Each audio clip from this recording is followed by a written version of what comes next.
नमस्कार। RRB ALP CBT 2 exam कब होगी? कितना समय लगेगा? क्या एग्जाम 30 मार्च तक आयोजित हो जाएगी या बाद में 10-12 अप्रैल तक होगी या अप्रैल के लास्ट में होगी या बाद में आरआरबी जेई सीबीटी 2 के साथ एएलपी सीबीटी 2 की एग्जाम होगी? कितना समय और लगेगा? इस बात को लेकर इस वीडियो में विस्तार से चर्चा करूंगा। आखिर परीक्षा रद्द क्यों हुई, इस पर भी चर्चा करूंगा। क्या सर्वर डाउन और टेक्निकल प्रॉब्लम थी या कुछ और मसला मामला था जिस प्रकार से खबरें वायरल हुई? पेपर लीक हो रहा था, फर्जीवाड़ा पकड़ में आने से रद्द हुई या बाद में कुछ और मसला था? सर्वर में हैकर ने सेंध लगाई और पकड़ में आ गया और सर्वर क्रैश हो गया और बहाना मार दिया कि सर्वर डाउन था। ये सवाल सोशल मीडिया पर लोग काफी लिख रहे हैं जब से खबरें वायरल हुई। आखिर मसला क्या था और परीक्षा कब तक होगी? कितना? हमने भी टेक्निकल एक्सपर्ट से चर्चा करी, उनका क्या कहना है। क्या सर्वर डाउन होने से परीक्षा इतिहास में पहली बार रद्द हुई है?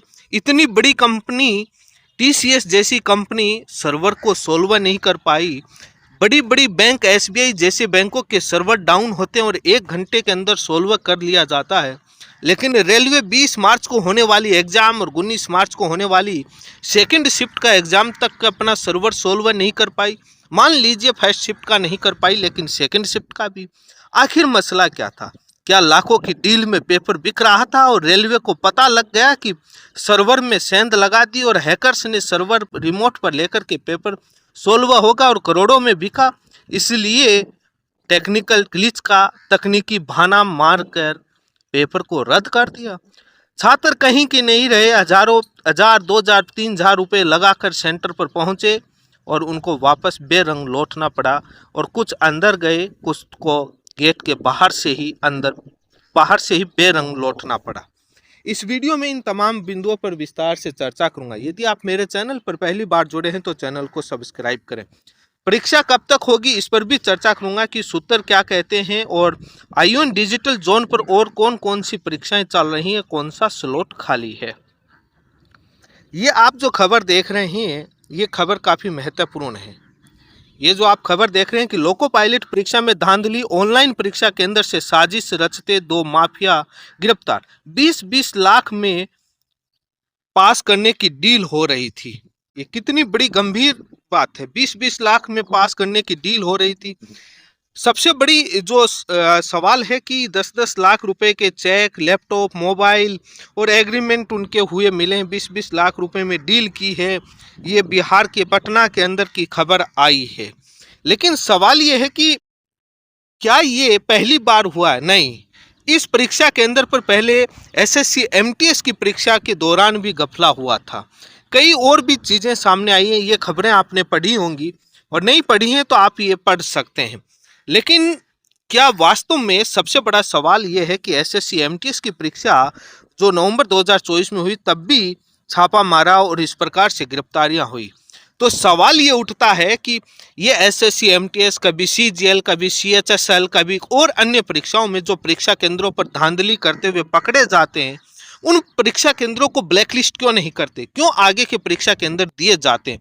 जब पता है जब वो एक बार चोरी कर चुका तो वो कैसे दूध का धुला हो सकता है जो आगे आने वाली किसी परीक्षा में चोरी नहीं करेगा? ये सवाल उन परीक्षा कराने वाली एजेंसियों पर सवाल खड़े होते हैं। जो जिन परीक्षा केंद्रों पर छापेमारी होती है, पकड़े जाते हैं धांधली, उनको वापस से परीक्षा केंद्र देना, ये एक अपने आप में सवाल खड़े होते हैं। जब से ये मामला सामने आया है, किस प्रकार से ये आप खबर पढ़ रहे हैं, तो ये एक सबसे बड़ा सवाल ये उठने लगा लोगों के बीच में और सोशल मीडिया पर काफ़ी लोग लिख रहे हैं कि क्या वास्तव में सर्वर डाउन था या बाद में जब परीक्षा केंद्र पर छात्र पहुंचे थे तब उनको अंदर बताया गया कि सर्वर डाउन है, तकनीकी प्रॉब्लम है, सोल्व हो रही है, पेपर लेंगे। जब रेलवे ने नोटिस जारी किया, आप पढ़ रहे हैं, देख रहे हैं, उसमें भी ये बताया गया कि टेक्निकल ग्लिच, तकनीकी समस्याओं की वजह से पेपर नहीं हो पाया। क्या ये वास्तव में यही कारण था या बाद में फर्जीवाड़े की पता लग गया रेलवे को? सर्वर में सेंध लगा रहा था हैकर रिमोट पर लेकर के और इनकी सिक्योरिटी अच्छी थी, पता लग गया कि बाद में बहुत बड़ा सामने आ सकता है। क्योंकि अभी हाल ही में रेलवे की एक और परीक्षा थी जिसमें डिपार्टमेंटल की जो एग्ज़ाम थी उसमें काफ़ी मसला सामने आया था किस प्रकार से हैकर से, इसलिए सिक्योरिटी बढ़ाने से पता लग गया तब हुआ। पता नहीं सोशल मीडिया पर बहुत सारी बातें लिखी जा रही हैं। हमने टेक्निकल एक्सपर्ट से जब बात करी तो उनका कहना है कि सर्वर दो टाइप का होता है, दो टाइप का सर्वर होता है, एक मेन होता है, एक बैकअप सर्वर होता है। जब मेन सर्वर फेल होता है, कोई प्रॉब्लम रहती है, तो बैकअप सर्वर काम करता है। यही बैंक के अंदर होता है, चाहे एसबीआई बैंक हो, एचडीएफसी, कोई भी बैंक क्यों ना हो। इसीलिए उनका 1 घंटे आधे घंटे से ज़्यादा सर्वर डाउन नहीं रहता है, वो सोल्व कर लेते हैं और बैकअप सर्वर से काम किया जाता है। टीसीएस जैसी जितनी बड़ी कंपनियों के इतने बड़े इंजीनियर और टेक्निकल एक्सपर्ट 19 मार्च की सेकंड शिफ्ट तक सोल्व कर लेते सर्वर प्रॉब्लम, 20 मार्च की सुबह तक नहीं कर पाए। अब पता नहीं आखिर रेलवे अपना पूरी तरीके से स्पष्ट तरीके से कोई भी जवाब नहीं दे पाया कि आखिर क्या कारण था। एक ही लाइन का सरकारी जवाब, तकनीकी समस्या, आखिर क्या था, कोई भी स्पष्टीकरण नहीं। जनता के मन में हजारों सवाल खड़े हो रहे हैं, हजारों तरह के सवाल आ रहे हैं, लेकिन सबसे बड़ा फर्जीवाड़ा क्यों नहीं रुक रहा। इन पेपर लीक माफिया, नकल माफियाओं में कानून बना दिए, पार्लियामेंट में बड़े बड़े वादे कर दिए, घोषणाएं कर दी, कानून में सजाएं प्रावधान कर दी, लेकिन इनको कोई डर नहीं। अब जो यदि मेन सर्वर नहीं चल रहा था, मेन सर्वर नहीं चल रहा था तो बैकअप सर्वर से एग्जाम हो सकती थी। तो आखिर क्या मेन और बैकअप दोनों सर्वर ही फेल हो गए थे? पता नहीं आखिर क्या कारण था। अब बात आती है कि एग्जाम कब होगी। एग्जाम में आपकी जो एग्जाम है अभी, जो CUET जो आपकी पीजी वाली है, केंद्रीय जो विद्यालय होते हैं, उनके विश्वविद्यालय होते हैं, उसमें जो पीजी में एडमिशन के लिए जो एग्जाम चल रही है, इसलिए जो आईओएन डिजिटल जो जोन है उन्हीं पर वो एग्जाम चल रही है और 30 मार्च तक सारे सेंटर बुक हैं। उसके बाद आपकी जेई जो मेंस है, जो IIT जेई मेंस की एग्जाम है, वो आपकी लगभग 8 या 9 अप्रैल तक वो चल रही है। उस जेई मेंस के अंदर 5 और 6 2 अप्रैल 5-6 अप्रैल को तारीख है, वो स्लॉट खाली है और ये स्लॉट खाली या तो 5-6 अप्रैल को होगा। दूसरा जो आपका जो 9 या 10 तारीख को जो जेई मेंस का एग्ज़ाम कंप्लीट हो जाएगा, उसके बाद स्लॉट खाली मिलेगा, उसके बाद एसएससी के, तो उस स्लॉट में हो सकती है।